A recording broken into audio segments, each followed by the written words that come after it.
Students, I hope you all are doing good. तो हमारा जो चैप्टर चल रहा था बैंकिंग का, उसमें हम एंडिंग पे आ चुके थे और उसमें एंड में टॉपिक था कि कौन कौन से मेथड्स हैं जो आरबीआई इस्तेमाल करता है मनी सप्लाई को कंट्रोल करने के लिए। मनी सप्लाई कंट्रोल करना मतलब या तो कंट्रैक्शन ऑफ मनी होगा या फिर एक्सटेंशन ऑफ मनी होगा। ठीक है, कंट्रैक्शन का मतलब क्या होता है, या तो रिड्यूस होगा मनी सप्लाई या एक्सटेंशन मीन्स इंक्रीज होगा मनी सप्लाई। ठीक है, कंट्रैक्शन एक्सट्रैक्शन वर्ड जो है आप डिमांड वाले चैप्टर में माइक्रो में पढ़ चुके हैं ऑलरेडी, बट मैंने फिर से रिपीट इसलिए कर दिया क्योंकि कभी कभी जो है मनी सप्लाई रिड्यूस और इंक्रीज़ की जगह पर क्वेश्चन में दे देते हैं कि कंट्रैक्शन ऑफ मनी सप्लाई या एक्सटेंशन ऑफ मनी सप्लाई। कि क्वेश्चन पूछ लेंगे कि what are the methods which are used to contract money supply in the economy. ठीक है, तो इसलिए मैंने आपको जो है एक बार बता दिया कि ये वर्ड्स भी यूज़ हो सकते हैं। तो लास्ट टाइम मैंने आपको बताया था कि दो तरह की मेनली पॉलिसीज़ होती हैं जो कि की जाती हैं किसी भी इकोनॉमी के अंदर। पहली होती है फिस्कल पॉलिसी, दूसरी होती है मॉनेटरी पॉलिसी। फिस्कल पॉलिसी वो पॉलिसी होती है जो कि गवर्नमेंट बनाती है और वो जो है किसी भी देश के एक साल का पूरा खर्चों का और कमाई का हिसाब होता है। यानी कि कोई भी देश या कोई भी कंट्री जो है वो एक ईयर के अंदर कितने पैसे स्पेंड करने वाले हैं, एक्सपेंडिचर करने वाले हैं, या कितने पैसे उनके पास आएंगे, रिसीट होने वाली है। ठीक है, रिसीव होने वाले हैं उनको पैसे। और एक दूसरी पॉलिसी का नाम होता है मॉनेटरी पॉलिसी। मॉनेटरी पॉलिसी जो होती है वो आरबीआई के द्वारा कंट्रोल की जाती है। और मॉनेटरी पॉलिसी को इम्प्लीमेंट करने के लिए जो पार्टिसिपेंट्स हैं हमारे पास मेनली वो है हमारा बैंकिंग सिस्टम। और बैंकिंग सिस्टम आप चैप्टर का नाम ही है कि दो चीज़ों से मिलकर बनता है, एक हमारा सेंट्रल बैंक जो कि आरबीआई है और दूसरे हमारे कमर्शियल बैंक्स। ठीक है, मॉनेटरी पॉलिसी के अंदर भी बनाने का काम, कंट्रोल करने का काम आरबीआई का है, बट ये सब जो मेथड्स वो निकाल रहा है वो किसके लिए निकाल रहा है, वो निकाल रहा है कमर्शियल बैंक्स के लिए, जिससे कि वो उन मेथड्स को, पॉलिसीज़ को इस्तेमाल करें और इनका इस्तेमाल करके मनी सप्लाई को कम ज़्यादा कर सकें। ठीक है, क्योंकि मैंने आपको बताया था सप्लायर्स ऑफ मनी जो होते हैं वो होती है government of India, finance ministry, RBI और कमर्शियल बैंक्स। ठीक है, और मनी जो क्रिएट करने का काम होता है वो होता है हमारे कमर्शियल बैंक्स का। ये चीज़ याद रखना। अब उसके बाद मॉनेटरी पॉलिसी को दो पार्ट्स में डिवाइड किया था हमने। कुछ तो होते हैं क्वांटिटेटिव मेजर्स, कुछ होते हैं क्वालिटेटिव मेजर्स। जो पहले वाले हैं वो हमारी पूरी इकोनॉमी को अफेक्ट करते हैं, जो दूसरे वाले हैं वो किसी एक पर्टिकुलर पार्ट को, किसी एक सेक्टर को ही इफेक्ट करते हैं। ठीक है, इकोनॉमी बहुत बड़ी है, बहुत सारे सेक्टर्स, बहुत सारे हिस्सों से मिलकर बनी हुई है। तो जो क्वालिटेटिव मेजर्स हैं वो किसी एक हिस्से को ही असर करेंगे, पूरी इकोनॉमी पर असर नहीं करने वाले। मैंने एग्जांपल भी दिया था पहले भी, जैसे कि अगर मान लीजिए कि हमारे इंडिया का एग्रीकल्चर सेक्टर बेकार स्थिति में है हम सभी जानते हैं कि हमारा जो एग्रीकल्चर है वो थोड़ा बैकवर्ड है। ठीक है, भले ही हमारे पास उत्पादन बहुत अच्छा हो, क्योंकि हमारे यहाँ के 50% के आसपास जो आबादी है वो एग्रीकल्चर में ही लगी हुई है। पूरा जो ग्रामीण अर्थव्यवस्था है हमारे इंडिया की वो एग्रीकल्चर पर ही डिपेंड है। ठीक है, उसके बावजूद हमारा जो एग्रीकल्चर है वो थोड़ा बैकवर्ड है। तो इसलिए जो है अगर मान लो हम उसे इम्प्रूव करने के लिए, एग्रीकल्चर को इम्प्रूव करने के लिए सिर्फ फार्मर्स के लिए कोई पॉलिसी लेके आता है आरबीआई, यानी कि बैंक्स जो है सब्सिडाइज्ड लोन्स देंगे किसको, सिर्फ फार्मर्स को। हमने सबकी बात नहीं करी, सिर्फ बात करी एक पर्टिकुलर सेक्टर की। तो वो किसके अंदर आएगा, वो आएगा क्वालिटेटिव मेजर के अंदर। क्यों? क्योंकि इस पॉलिसी ने, इस आइडिया ने सिर्फ हमारे एग्रीकल्चर को इफ़ेक्ट किया, एक ही सेक्टर को इफ़ेक्ट किया, बाकी सब पे इसका कोई असर नहीं हुआ। जैसा कि मैं हूँ, अगर मान लो आरबीआई ऐलान करता है कि सभी बैंक्स जो है किसानों को 5% की छूट देंगे लोन्स के इंटरेस्ट में, तो उससे मेरे ऊपर तो कोई असर नहीं पड़ा। असर किसके ऊपर पड़ा, सिर्फ एक सेक्टर के ऊपर, एग्रीकल्चर सेक्टर के ऊपर। ठीक है, क्वांटिटेटिव में मैंने आपको बताया था कि टोटल जो है 6 मेजर्स हैं जिनका इस्तेमाल आरबीआई करता है मनी सप्लाई को कम ज़्यादा करने के लिए। ठीक है, जैसे बैंक रेट था, बैंक रेट एक रेट होता है जिसके ज़रिए आरबीआई जो है short term loans without security वाले प्रोवाइड करता है कमर्शियल बैंक्स को। रेपो रेट, ये भी वैसे ही रेट है, बस इसके अंदर सिक्योरिटी ऐड हो जाती है। रिवर्स रेपो जस्ट उल्टा है रेपो का। इसमें क्या होता है कि जो आरबीआई है उसके पास डिपॉजिट्स किए जाते हैं पैसे कमर्शियल बैंक्स के द्वारा, या फिर कमर्शियल बैंक्स जो है लोन्स प्रोवाइड करते हैं आरबीआई को। सीआरआर, ये वो अमाउंट है रिजर्व का जो कि कमर्शियल बैंक्स को अपने डिपॉजिट्स का एक हिस्सा आरबीआई के पास सिक्योर रखना पड़ता है। और एसएलआर, ये वो अमाउंट है जो कि रिजर्व के तौर पे कमर्शियल बैंक्स को अपने पास रखना पड़ता है, चाहे वो गोल्ड की फॉर्म में, सिक्योरिटीज़ की फॉर्म में हो, या फिर जो है कैश की फॉर्म में हो। एंड लास्ट था open market operations. Open market operations क्या होते हैं? जब जो है आरबीआई गवर्नमेंट सिक्योरिटीज़ को, ट्रेजरी बिल्स वगैरह, एनएससी वगैरह को जो है ओपन मार्केट में यानी आम जनता को सेल कर देता है। ठीक है, इन सभी का रोल क्या होता है? मनी सप्लाई रिड्यूस करना या फिर इंक्रीज़ करना। और इसी से जो है हमारे यहाँ पर इन्फ्लेशन और डिफ्लेशन कंट्रोल होती है, महंगाई या मंदी कंट्रोल होती है। अब उसके बाद एक लास्ट टॉपिक जो बचा वो क्या है? Qualitative measures.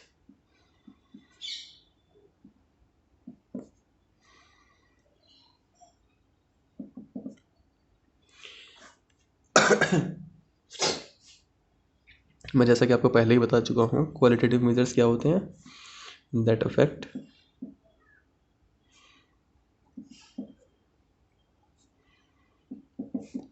only a particular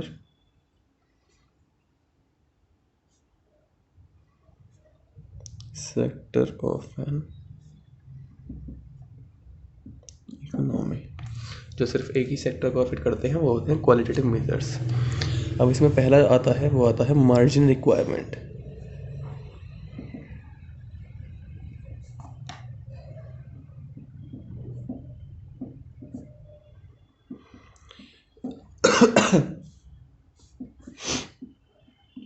margin requirement आप ऐसा समझ लीजिए एक एग्जांपल से, जब भी जो है कोई व्यक्ति मिस्टर ए बैंक के पास लोन लेने के लिए जाएगा तो जो है जो बैंक हैं वो उसे सिक्योरिटी मांगेंगे। ठीक है, जैसे सपोज़ कीजिए कि मिस्टर ए को जो लोन चाहिए उसकी अमाउंट है 1,00,000 रुपये। ठीक है, बट जो बैंक सिक्योरिटी मांगता है वो मांगता है 1,00,000 से कुछ ज़्यादा की, से बैंक मांगेगा सिक्योरिटी 1.5 लाख रुपए की। ये बात हमेशा याद रखना कि जो भी सिक्योरिटी बैंक लेता है उसकी वैल्यू हमारे जो लोन के अमाउंट है उससे ज़्यादा ही होती है। जो एक्स्ट्रा वैल्यू है, ये जो गैप है 50,000 रुपीज़ का, यही है मार्जिन रिक्वायरमेंट। ठीक है, यानी कि आप ऐसा भी बोल सकते हैं कि it is the difference between the mortgage amount या फिर जो है the amount of security and the amount of loan. ठीक है, ये जो है डिफरेंस है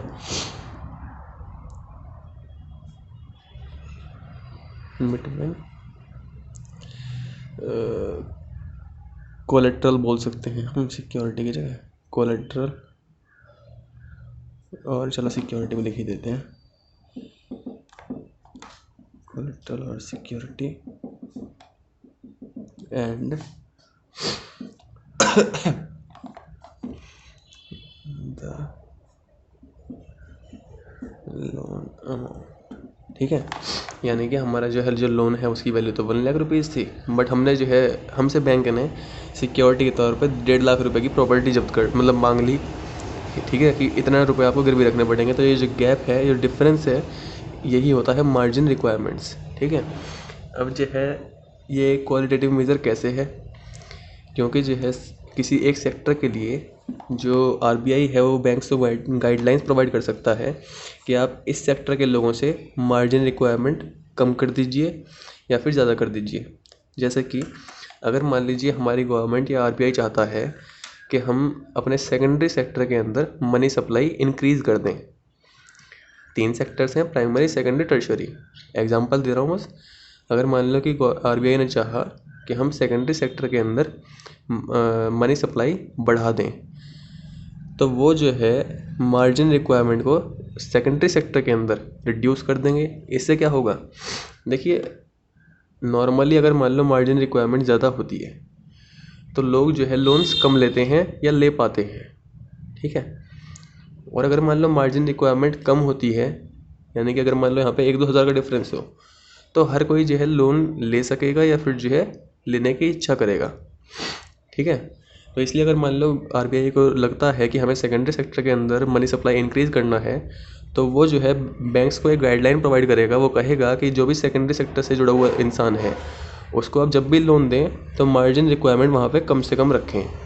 जैसा कि हमारे यहाँ पर जो MSMEs हैं, ठीक है, अभी आपने शायद सुना भी हो टीवी में, MSME के लिए जो है कुछ बहुत बड़े ऐलान किए गए थे। Medium, micro, small and medium enterprises के लिए बहुत सारे ऐलान किए थे गवर्नमेंट ने, आरबीआई ने। तो उसमें एक ऐलान ये भी था कि MSME को जो है अब लोन लेने के लिए मार्जिन रिक्वायरमेंट जो था वो कम कर दिया गया, ठीक है। तो क्वालिटेटिव मेजर्स जनरली और कुछ नहीं होते, इसमें जो है गाइडलाइंस ही हैं कमर्शियल बैंक्स के लिए।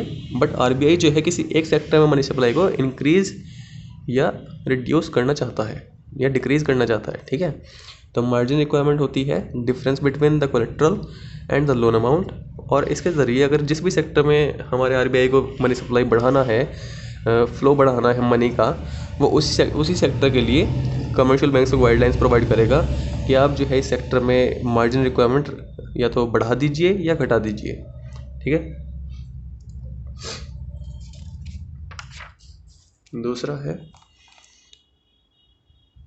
Rationing of credit.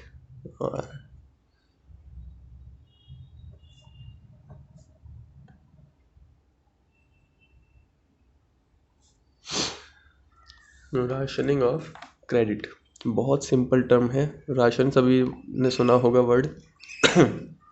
राशनिंग का मतलब होता है कि हमने जो है ये अमाउंट, एक पर्टिकुलर अमाउंट आरबीआई ने फिक्स कर दिया कि हर एक कमर्शियल बैंक को इतना जो लोन है वो इसी सेक्टर को देना होगा। कोटा, जैसे कोटा आप लोगों ने सुना होगा ना, तो एक तरह से कोटा डिसाइड कर दिया कि जो है हम इस सेक्टर के लिए इतने % जो लोन्स हैं वो देने होंगे। जैसे कि अभी फिर से एग्जांपल में यही आएगा, क्योंकि इस बार सबसे बड़ा ऐलान MSME के लिए ही हुआ है, तो मैं बार बार MSME का ही जिक्र करूँगा, ठीक है। और वैसे भी हमें करंट एग्जांपल से लेने चाहिए, कोई ज़्यादा पुराने नहीं।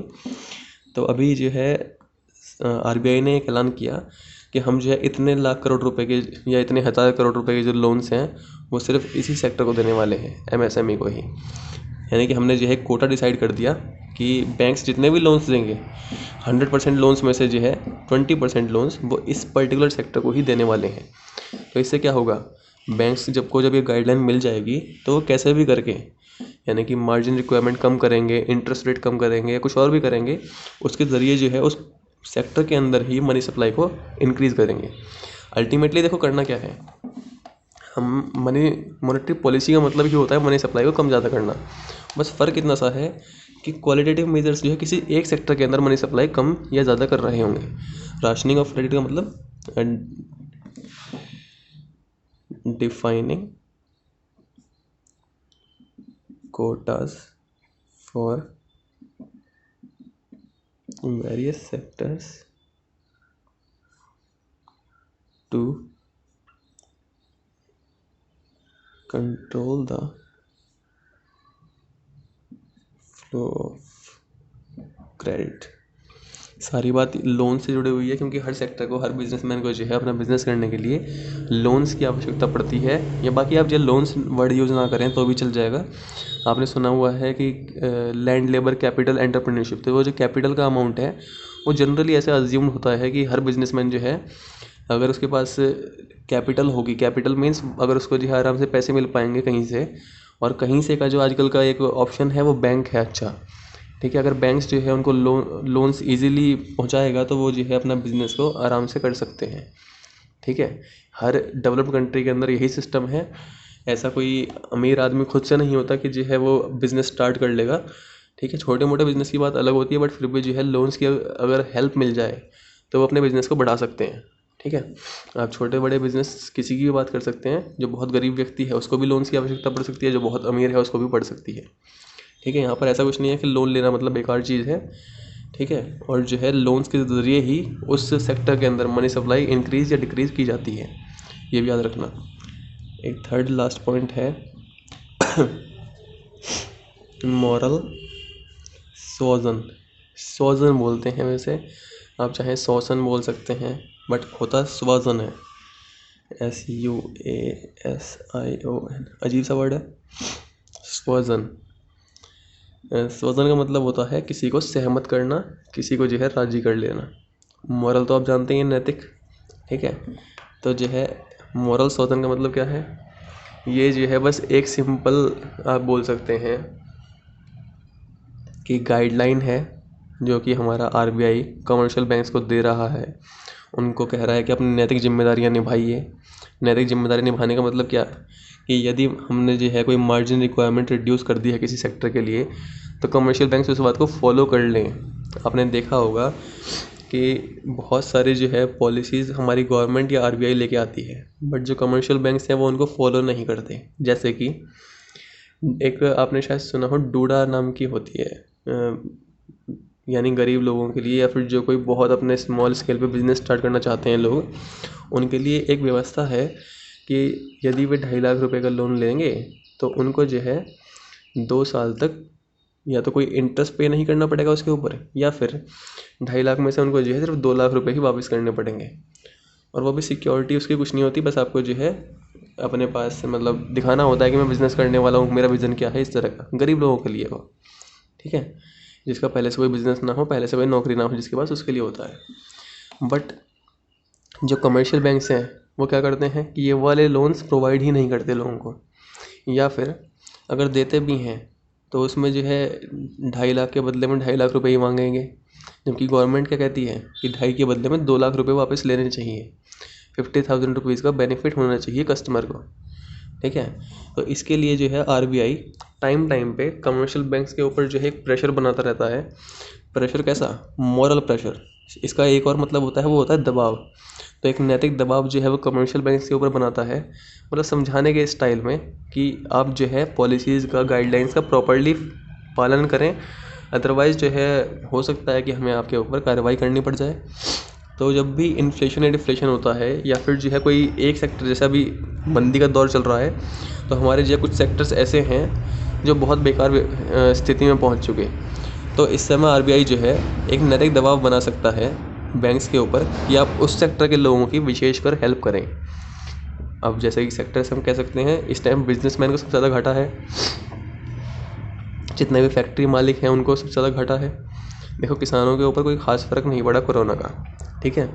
और स्पेशली अगर हम बात करते हैं अपने एरिया के किसानों की, तो यहाँ पर तो बिल्कुल भी फ़र्क नहीं पड़ा, क्योंकि चीनी और जो उसका गेहूँ और गन्ने के दाम है वो तो एज़ यूजुअल हैं ही, और साथ में पेमेंट और अच्छी हो गई है, यानी टाइमली पेमेंट मिल रही है। बट अगर हम बात करते हैं थोड़ी बहुत सब्जी वाले किसानों की, जैसे प्याज वगैरह हो गई, उनका हम कह सकते हैं थोड़ा बहुत लॉस हुआ है, अदरवाइज़ किसानों का कोई लॉस नहीं हुआ, ठीक है। ऐसे ही जो गवर्नमेंट सैलरीड एम्प्लॉयज़ हैं उनका कोई लॉस नहीं हुआ, उनको प्रॉपर सैलरी मिल रही है। या फिर जो है प्राइवेट में भी बहुत सारी जगहों पर जो लोग सैलरीड एम्प्लॉयज़ थे उनका नुकसान नहीं हुआ है। नुकसान किसका हुआ, बिजनेसमैन का। जैसा कि बर्तन वाला हो गया, कोई बर्तन की शॉप थी किसी की कपड़े की शॉप थी, इन सब का कुछ ज़्यादा घाटा हो गया। क्यों, दुकानें बंद रहीं 2 महीने, तो फिर ऑब्वियस ही बात है लॉस तो होना ही है। या कोई फैक्ट्री मालिक था जिसकी इन सब चीज़ों से जुड़ी हुई सामान बनाने की फैक्ट्री थी, उसका भी लॉस हुआ। एयरलाइंस इंडस्ट्री है, उसका लॉस हो गया, ठीक है। ट्रांसपोर्टेशन सेक्टर है, उसका लॉस हो गया। या आप बोल सकते हैं सर्विस सेक्टर, जो भी हमारा सर्विस सेक्टर था उसका लॉस हो गया। सबसे ज़्यादा तेज़ी से बढ़ता हुआ सेक्टर था, GDP का हमारा जो है सबसे बड़ा हिस्सा सर्विस सेक्टर से आता है, बट इस टाइम जो है उसको ही घाटा हुआ। उसी की वजह से मंदी की स्थिति पैदा हो रही है, ठीक है। तो कमर्शियल बैंक्स को जो है RBI नैतिक दबाव बनाएगा कि आप जो है इन पर्टिकुलर सेक्टर्स की हेल्प करें जो कि इन्फ्लेशन या डिफ्लेशन की मार से डूबने की स्थिति में पहुंच चुके हैं, ठीक है। नैतिक दबाव याद रखना। आप बोल सकते हैं कि RBI will make pressure on commercial banks to follow its guidelines so that the problem of inflation और डिफ्लेशन कैन बी कॉम्बैटेड। कॉम्बैटेड मतलब जानते हैं ना, फाइट करना। तो आरबीआई जो है नैतिक दबाव बनाएगा, प्रेशर बनाएगा कमर्शियल बैंक्स के ऊपर अपनी गाइडलाइंस फॉलो करने के लिए, जिससे कि जो प्रॉब्लम उत्पन्न हुई है महंगाई या मंदी की, उससे लड़ा जा सके। ठीक है, तो बस यही थे हमारे क्वालिटेटिव मेजर्स। 3 ही होते हैं। आपकी बुक के अंदर अगर एक आधा एक्स्ट्रा दे रखा हो तो मेरे से पूछ लेना बाद में, ठीक है। बट अल्टीमेटली देखो चैप्टर के अंदर क्या था, मैं एक बार समरी बता दूँ आपको। पहला, हमारे कमर्शियल बैंक्स क्या होते हैं। कमर्शियल बैंक्स क्या होते हैं? ये फाइनेंशियल इंस्टीट्यूशंस होते हैं जिनका काम होता है मनी एक्सेप्ट करना और मनी को लैंड करना, यानी कि लोन्स प्रोवाइड करना या फिर डिपॉजिट की फॉर्म में लोगों का पैसा रखना अपने पास। ठीक है, उसके बाद जो है हमारा आरबीआई क्या होता, सेंट्रल बैंक क्या होता है। सेंट्रल बैंक जो है किसी भी कंट्री का एक स्टैट्यूटरी बॉडी होती है जिसका काम होता है उस कंट्री की मनी सप्लाई को कंट्रोल करना, पूरे बैंकिंग सिस्टम को मैनेज करना। ठीक है, और हमारे इंडिया के अंदर जो सेंट्रल बैंक है उसका नाम है रिजर्व बैंक ऑफ इंडिया। अब उसके बाद एक और चीज़ थी कि हमारे यहाँ पर जो है जो करेंसी इशू की बात होती है, वैसे वो लास्ट चैप्टर में भी था, फिर से बता रहा हूँ कि हमारे यहाँ पर जो करेंसी इशू होती है वो 2 फॉर्म्स में होती है, कॉइन्स की फॉर्म में और नोट्स की फॉर्म में। जो कॉइन्स इशू करने का काम है वो गवर्नमेंट ऑफ इंडिया का होता है, फाइनेंस मिनिस्ट्री का काम होता है। ऐसे ही जो नोट्स इशू करने का काम होता है वो होता है हमारे रिजर्व बैंक ऑफ इंडिया का, सेंट्रल बैंक का। अब उसके बाद जो हमारे कमर्शियल बैंक्स हैं उनका रोल क्या होता है। उनके प्राइमरी फंक्शंस 2 ही होते हैं, accepting deposits and providing loans. ठीक है, उससे अलग सेकेंडरी फंक्शंस बहुत सारे हो सकते हैं कमर्शियल बैंक्स के, जैसे कि वर्किंग एज एन एजेंट और या फिर जो है इंश्योरेंस सेलर, ठीक है, या फिर जो है डिस्काउंटिंग बिल्स ऑफ एक्सचेंज, ये सब इनके सेकेंडरी फंक्शंस हो सकते हैं। अब उसके बाद जो सबसे महत्वपूर्ण काम जो हमारे कमर्शियल बैंक्स करते हैं हमारी इकोनॉमी के लिए अपने बिजनेस से अलग, वो क्या करते हैं, वो करते हैं मनी क्रिएशन या फिर जो है क्रेडिट क्रिएशन। इसमें क्या होता है कि जो कमर्शियल बैंक्स हैं वो मनी को जो है सप्लाई करते हैं एक व्यक्ति से दूसरे व्यक्ति के पास, या फिर हम बोल सकते हैं कि वो जो है एक प्राइमरी डिपॉजिट को कई गुना मल्टीप्लाई करते रहते हैं by providing loans and bye accepting it again. ठीक है, फिर उसके बाद जो है एक उसमें था टर्म मल्टीप्लायर। मल्टीप्लायर का फॉर्मूला होता है, मल्टीप्लायर को हम डिनोट करते हैं के से, उसका फॉर्मूला होता है 1/LRR। अब पॉइंट आता है व्हाट इज़ LRR। LRR 2 चीज़ों से मिलके बनता है, लीगल रिजर्व रेशियो 2 रेशियो से मिलके बनता है। पहला होता है CRR यानी कि कैश रिजर्व रेशियो, दूसरा होता है SLR यानी कि स्टैट्यूटरी लिक्विडिटी रेशियो। CRR क्या होता है, एक रेशियो है, एक अमाउंट है जो कि डिपॉजिट का एक अमाउंट हमारे कमर्शियल बैंक्स को, यानी कि अगर मान लो उनके पास 1 लाख रुपए जमा है, डिपॉजिट है, तो उसका एक हिस्सा नॉर्मली 3 से 4% में घूमता रहता है, 3 से 7% के अंदर।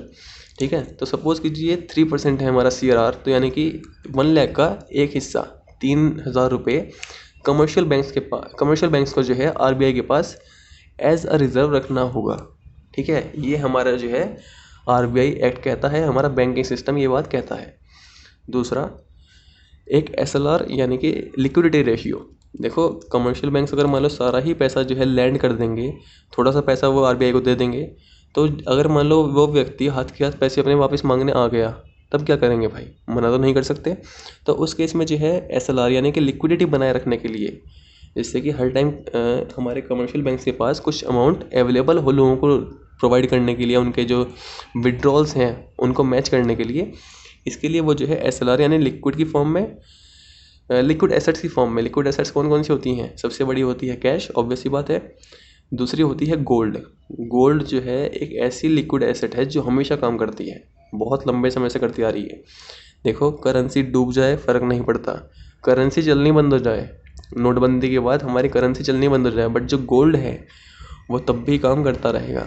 ठीक है, फिर भी हम कह सकते हैं कैश के मुकाबले कम लिक्विड है। क्यों? क्योंकि गोल्ड को आप सेल करके जो है मतलब गोल्ड के बदले में आप ऐसा नहीं कि हाथ की सब्जी खरीद सकते हैं, बट फिर भी लिक्विड में आता है, ठीक है। फिर तीसरी आती है सिक्योरिटीज़, यानी कि किसी के शेयर्स वगैरह जो होते हैं वो सब, ठीक है। तो इन तीनों फॉर्म में जो है एक रिजर्व रखेगा हमारे जो कमर्शियल बैंक्स हैं अपने पास, ये भी आरबीआई ही डिसाइड करता है। तो इन दोनों को मिलाने के बाद बनता है LRR, ठीक है, 1/LRR, यानी कि एक अमाउंट जो है हमारे कमर्शियल बैंक्स रिजर्व के तौर पर रखेंगे और बाकी का जो अमाउंट है वो जो है लैंड कर देंगे। इसी से निकल के आता है मल्टीप्लायर, यानी कि कितने टाइम्स हमारे कमर्शियल बैंक्स मनी क्रिएट कर सकते हैं। मल्टीप्लायर का मतलब क्या होता है, चेक करना कि how money times a commercial bank can create money, या फिर जो है can provide credits, okay. Then उसके बाद थे हमारा सेंट्रल बैंक। सेंट्रल बैंक का मेन काम क्या होता है, वैसे काम तो इसके बहुत सारे होते हैं, जैसे कि ये जो बैंकर्स बैंक है, बैंकों को अगर आवश्यकता हो लोन्स की, डिपॉजिट्स करने की, तो वो उसके लिए काम आएंगे। ये जो है कस्टोडियन होता है फॉरेन एक्सचेंज का, यानी कि जो फॉरेन करेंसीज होती हैं उसका रिजर्व इसके पास मेंटेन रहता है। ये गवर्नमेंट का भी बैंक है, सरकारों को जो जब भी बैंक की आवश्यकता होती है तो वो इसके पास आती हैं, ठीक है। तो बहुत सारे काम है इसके, वो तो आप पढ़ लेना। बाकी जो इसका मेन काम है वो क्या है, मनी सप्लाई कंट्रोल करना अपने डिफरेंट मेजर्स इस्तेमाल करके। मेजर्स दो तरह के हैं, क्वांटिटेटिव एंड क्वालिटेटिव। फर्स्ट जो है वो अफेक्ट करते हैं पूरी इकोनॉमी को और दूसरे वाले अफेक्ट करते हैं एक पर्टिकुलर सेक्टर को। ये जो मेजर्स हैं इनका रट्टा मारना, कुछ भी करना बहुत अच्छे से समझ लेना, इनमें से क्वेश्चन आना 100% गारंटी है, ठीक है। Thank you, chapter complete. Next start करेंगे बाद में।